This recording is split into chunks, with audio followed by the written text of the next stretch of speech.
10 years. That's how long I'd worked for Redstone Dynamics, a mid-sized tech consultancy based out of Austin, Texas.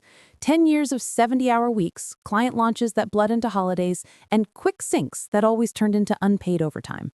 I didn't expect parades, but a little acknowledgement would have been nice. Maybe a card signed by the team, or at least an email that didn't feel auto-generated. The package arrived on a Wednesday morning. Plain brown box. No company logo, no note. Just a shipping label that read, To Caroline Brooks. For a second, I thought it might be something I'd ordered and forgotten about. Stress retail, my therapist called it. But the sender line said Redstone Dynamics HQ. My heart did a little jump. 10 years. Maybe they'd noticed after all. I waited until I got home that night before opening it, letting the anticipation carry me through another soulless day of budget meetings and client touchpoints. I set it on my kitchen counter next to a half-empty bottle of cold brew, cut the tape, and peeled the cardboard flops open. Inside was a single white box, lightweight, fragile sounding. I opened that too and stared. It was a coffee mug, cheap ceramic with a crooked logo that read, Redstone Family, 10 years strong. The print was slightly faded, like it had been done on one of those mall kiosks that also sold novelty shirts. And on the bottom, a clearance sticker, half torn but still readable. $5. I laughed, actually laughed, sharp and disbelieving. 10 years of loyalty traded for a mug that wouldn't survive one dishwasher cycle. Inside the box was a folded piece of printer paper. Not cardstock, not a card, just a single sheet that said, Thank you for your commitment to excellence. Management. No names, no signatures, just management. It was insulting in a way that felt oddly personal. I held the mug up to the light. It was chipped near the rim. Someone hadn't even checked it before sending. There was a dull brown smudge on the inside. Maybe dust, maybe coffee residue. Either way, it screamed, You're replaceable. 10 years, $5, one chipped mug. I placed it on my counter and stared at it while my laptop glowed beside me. Another pile of client feedback waiting for revision. And suddenly it hit me. This wasn't just about the mug.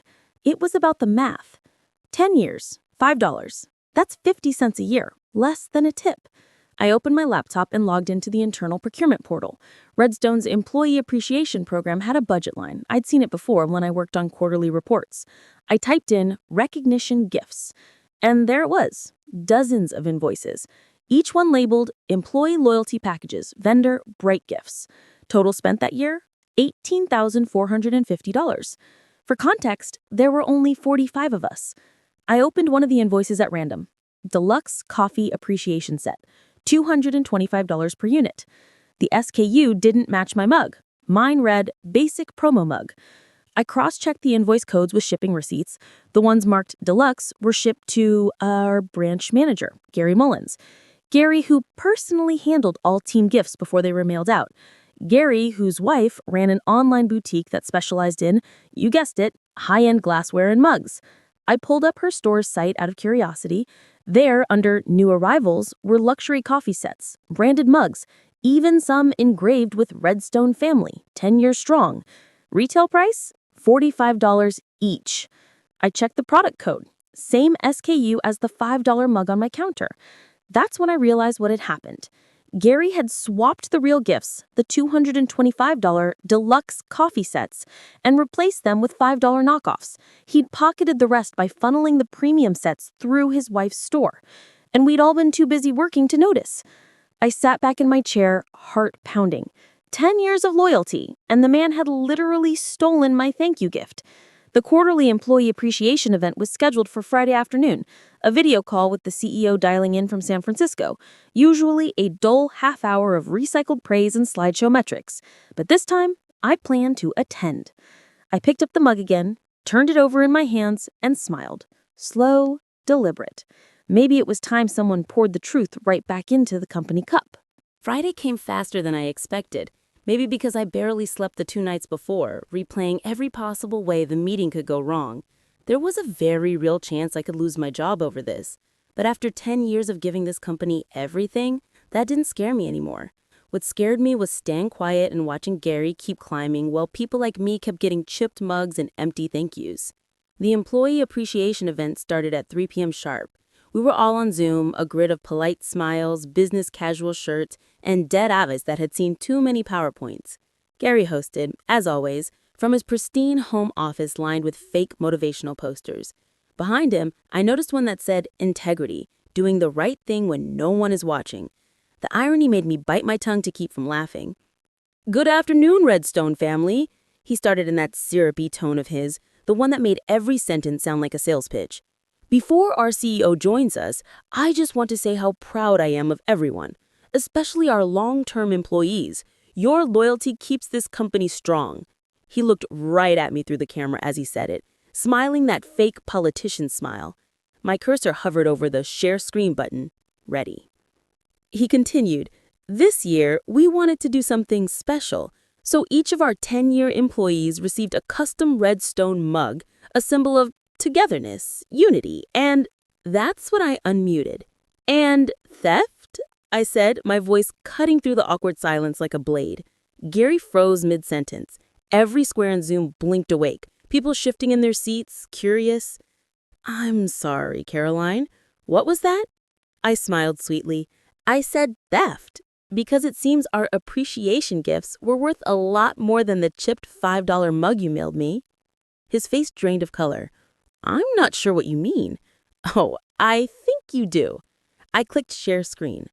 Up popped a spreadsheet. Invoices, SKUs, supplier lists, all neatly color-coded. My late-night detective work laid bare for everyone to see. "See here," I pointed. "The company paid for deluxe coffee appreciation sets, $225 each. But what we received were $5 mugs. The real ones, by the way, are being resold on your wife's website for $45 a piece. Same SKU, same engraving." The chat exploded. "Wait, what? Is that true? OMG, I got the same mug." Gary's voice cracked. "Caroline, this is highly inappropriate. So is stealing from your employees. You've been diverting company money for years, and I think our CEO might want to hear this before you wrap up your little appreciation speech." As if on cue, the CEO's video tile flickered to life. "Good afternoon, everyone," said Linda, calm and sharp as ever, her background the corner office overlooking downtown San Francisco. "I joined a few minutes early. Seems like I came in at an interesting time." Gary tried to recover. "Linda, this is a misunderstanding." But Linda raised a hand. "Quiet, Gary." Caroline, continue.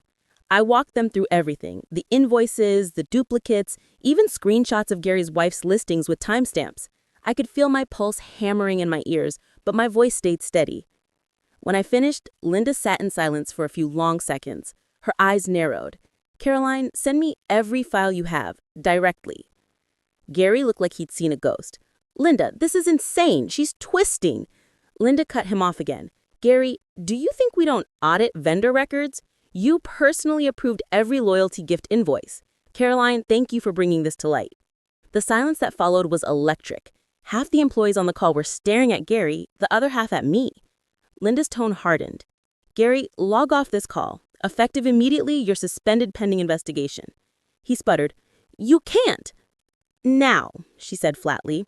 His tile blinked out. Just like that, the man was gone.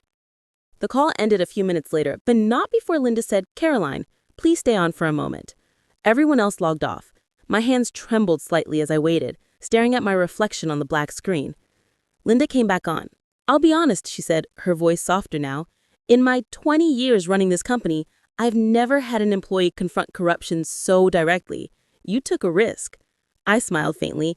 After a decade here, I figured I'd earned that right. Linda actually laughed. "You did. I'll be in Austin next week. I'd like to meet in person. There's an opportunity we should discuss."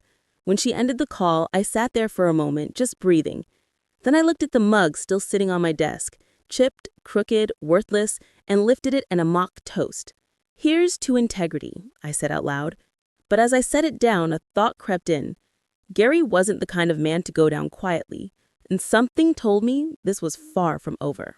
By Monday morning, the office atmosphere felt different. Not better, just heavier, like the air had thickened with whispers. Gary's suspension was the only topic of conversation.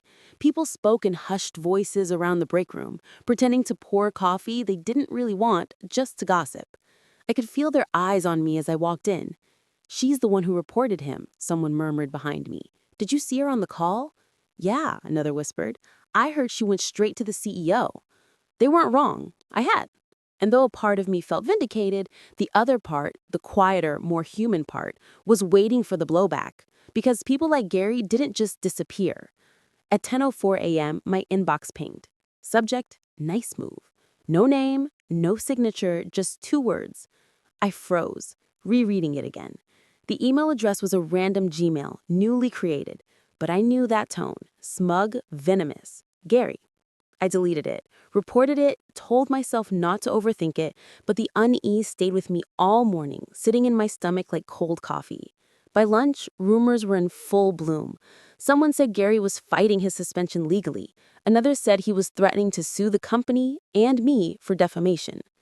At 1 p.m., I got an unexpected message from Linda's assistant, asking if I could join a confidential video call at 2:30. The subject line read, Internal Review, HR Follow-Up. When the call started, Linda was there, along with Tara, the head of HR. Their faces were serious, but not hostile. Caroline, Tara began, thank you for joining. We wanted to let you know we've completed our preliminary investigation. I held my breath. Linda continued, your information was accurate. Gary authorized false invoices and diverted funds into an account linked to his wife's business. He's been terminated, effective immediately. I exhaled for what felt like the first time all day. Wow. Linda smiled faintly. You did the right thing, but there's something else. Tara clicked something and a document appeared on screen. An HR complaint, filed 3 hours ago, against me. The accusation? Creating a hostile work environment, making unfounded allegations, and misusing internal data systems. Gary's name wasn't on it, but the phrasing was too familiar. And the attached witness statement came from Jenna, one of his longtime assistants and his most loyal defender. I felt the blood drain from my face. You've got to be kidding me. Linda's expression hardened. We know it's retaliation, but legally we have to process the complaint. So I'm under investigation now. Not exactly, Tara said carefully. We just have to follow procedure. It'll be cleared quickly, but in the meantime, please avoid any internal discussions about Gary's case. Translation, stay quiet and keep your head down. When the call ended, I sat there, staring at my reflection on the black screen again. My moment of victory had evaporated, replaced with the cold reality of corporate politics. Gary might be fired, but his fingerprints were still all over the company.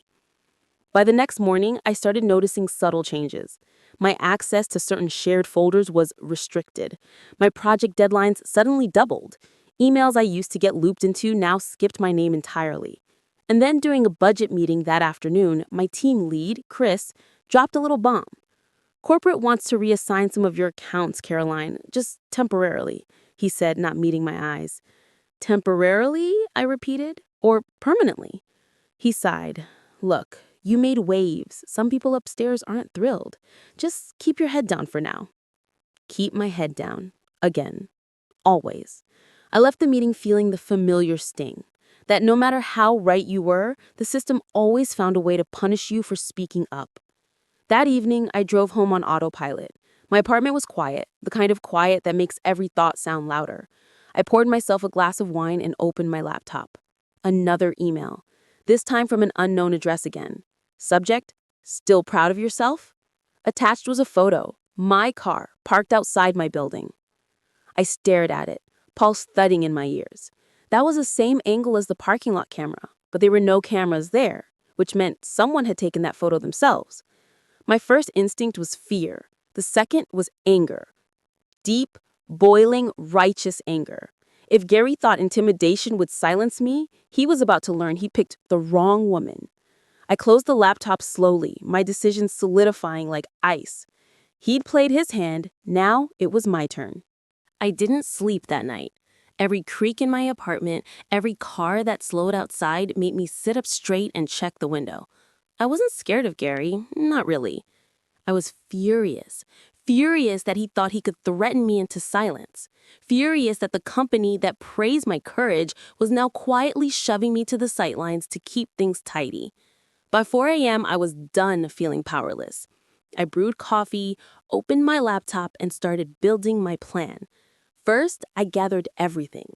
Every invoice, every internal email, every spreadsheet I'd found. I saved them all to an encrypted drive. Then I started digging deeper into the kind of files only someone who knew the system as well as I did could find. Because that was the thing about working a decade somewhere. You knew where the bodies were buried. Redstone Dynamics wasn't just a consultancy. We handled high-profile government contracts, tech systems for public hospitals, cybersecurity for municipal offices. And as I noticed months ago, some of those invoices never quite added up. Gary hadn't acted alone. He was part of a chain. His gifts were just one branch of a larger tree that had been quietly siphoning money for years. I didn't need to expose the whole system. I just needed to expose the next link, one level higher than Gary. At 8:30 a.m., I walked into the office like nothing was wrong. People still avoided my eyes. Fine, let them. I smiled anyway. By noon, I'd slipped into one of the archive rooms, small, dusty, quiet. I used my clearance, which thankfully no one had revoked yet, to access the internal auditing dashboard. There it was, the trail. Several high-value contracts had been approved under Senior VP Thomas Reed, using the same vendor Gary had partnered with. Bright Gives Co. wasn't just Gary's scheme. It was Redstone's secret slush fund. My hands trembled slightly as I downloaded everything. This was bigger than I'd imagined. Then I made my next move. At 2 p.m., I scheduled an appointment on Linda's calendar titled Follow-Up Vendor Audit Findings. I didn't send details, just that one cryptic subject line. And then, using an old contact from my college days, a journalist who now wrote for the Austin Ledger, one of the city's top business papers, I drafted a message. Tip: possible corporate fraud involving Redstone Dynamics and Bright Gives Co. Pattern of misappropriated funds. Evidence attached. Recommend discreet verification before publishing. I didn't sign it. Didn't need to. The files spoke for themselves. That night, as the city lights glimmered through my blinds, I got the reply. Received. This is big. We'll verify before going to print. You did the right thing. The next morning, the storm broke. At 7:42 a.m., Redstone's internal chat went wild, posting links, screenshots, question marks. My phone buzzed nonstop. The headline read, Exclusive, Internal Fraud Scandal at Redstone Dynamics, Senior Executives Under Investigation. The article named Thomas Reed, hinted at collusion among middle-level management, and described a whistleblower within the company who exposed the corruption. Gary's name wasn't mentioned, but everyone knew. Everyone. By 9 a.m., the office was chaos. Legal teams flying in, managers whispering in corners, IT locking down systems.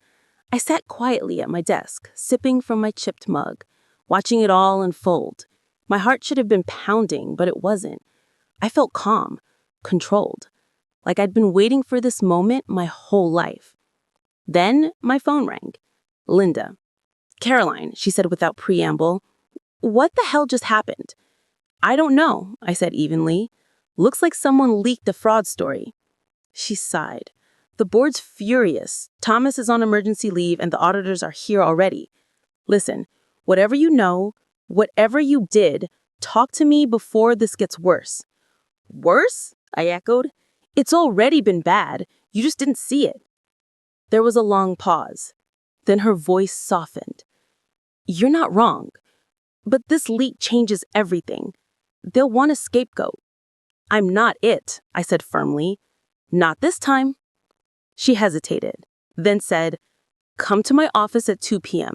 Don't talk to anyone until then. When the call ended, I leaned back and exhaled slowly. The calm before the storm was gone. I knew what was coming. The blame game, the denials, the corporate cleanup. But I already positioned myself where I wanted to be. At 1:45, I gathered my things and slipped the mug into my tote bag. It felt fitting, a small symbol of everything that started this war. Linda's assistant waved me in as soon as I arrived. Inside, Linda wasn't alone. 2 board members sat across from her, both wearing that blandly polite corporate expression that always preceded bad news. Caroline, she said carefully, we're trying to get ahead of this crisis. The board would like to hear your version of events. I smiled, meeting each of their eyes in turn. Gladly. But as I reached into my bag, I didn't pull out the mug right away. I pulled out a folder, my own personal insurance policy. Inside were signed audit trails, emails linking Thomas to the fake vendor network, and yes, a little note Gary had once sent bragging about keeping Linda happy. Their faces changed instantly. I set the folder on the table. You can try to make me the scapegoat, but these say otherwise. I've documented everything, and a copy of this file is already sitting in a journalist's inbox in case anything happens to me. Linda's eyes widened slightly. Not fear, not guilt, but respect. Then I reached back into my bag and placed the mug on her desk. "For you," I said with a smile, a reminder of what loyalty's really worth around here. The silence in that office was deafening. Linda stared at the mug like it was radioactive, small, harmless looking, yet packed with everything wrong about this company. The two board members exchanged uneasy glances, whispering something to each other that I didn't bother catching. I already knew what it meant. I had them cornered. Finally, Linda spoke. "Caroline, do you realize what you've just done?" I met her gaze. "Completely. I exposed the fraud, I protected the company from further embezzlement, and I stopped a criminal from turning employee loyalty into his personal ATM. You're welcome." The older board member, Harold something, adjusted his tie. "You also leaked confidential company information to the press," he said carefully. "That's a serious breach." I smiled faintly. "I didn't leak anything. I sent the truth to people who could verify it when no one in this building would listen. There's a difference." Linda didn't argue. She just watched me. Calculating, respectful, maybe even a little impressed. After what felt like a full minute, she said, "Leave the folder. We'll review it." I stood, sliding the file toward her. "Oh, that's just a copy. The original's in safe hands. I learned from Gary's mistakes. Always back up your assets." Her lips twitched, almost a smile. "You're something else, Caroline." "I've been told?" When I left that office, I didn't go straight home. I went for a walk instead, through downtown Austin, where the autumn light hit the glass buildings just right. My reflection stared back at me from every window. Same face, same eyes, but a different woman than the one who'd opened that stupid brown box a week ago. By the time I reached home, the headlines had changed again. Redstone Dynamics announces internal restructuring amid fraud scandal. Senior VP Thomas Reed resigns, CEO promises transparency and renewal. No mention of the whistleblower, no mention of me. Just the sanitized version, the one that made the company look noble for cleaning its own mess. And honestly, that was fine. I didn't need fame, I just needed peace. But fate, apparently, wasn't done with me yet. 3 days later, Linda called again. Her tone was different this time. Calm, almost warm. "Caroline, I'd like you to come in tomorrow morning. There's something we need to discuss face to face." For a second, I wondered if it was a setup, a polite way of firing me without saying the word. But curiosity won. The next morning, I walked into Redstone's glass lobby, chin high, heart steady. Everyone looked up as I passed, whispering just loud enough for me to hear. For once, I didn't mind. Let them talk. Linda's assistant met me at the elevator. She's waiting in the boardroom. When I walked in, Linda was standing near the window, sunlight spilling across her desk. She turned and smiled.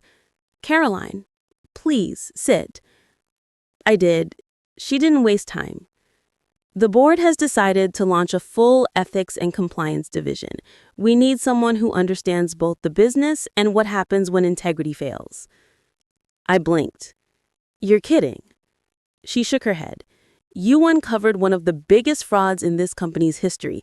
You handled yourself with precision, courage, and," she smirked faintly, "a flair for drama that I can appreciate." "So what are you saying?" "I'm saying," she slid a sleek envelope across the table, "we want you to head it. Director of Ethics and Compliance. Full salary increase, private office, your own team. You'll report directly to me." For a second, I just stared at her. After everything, the mug, the threats, the isolation, they wanted me to lead? "I thought you said the board wanted a scapegoat." Linda smiled. "They did, until the investors called this morning. Turns out transparency makes for great PR." I couldn't help but laugh, loud and real. "Guess I should thank Gary for the promotion." She raised an eyebrow. "Funny you say that." She handed me another document, a printed email. Gary had tried to sue the company for wrongful termination. The court dismissed it in a single day, and attached to that, a note from his attorney confirming he'd agreed to a settlement and would be barred from future employment in the industry. The justice was quiet, tidy, corporate, but it was justice all the same. I stood to leave, but Linda gestured toward the side table near her desk. A box sat there, small, neatly wrapped in company blue paper. "Before you go," she said, "we thought it was time to give you the appreciation gift you actually deserve." I hesitated, then unwrapped it. Inside wasn't another mug. It was a solid glass plaque engraved with elegant silver text. "Caroline Brooks, for 10 years of integrity, courage, and excellence."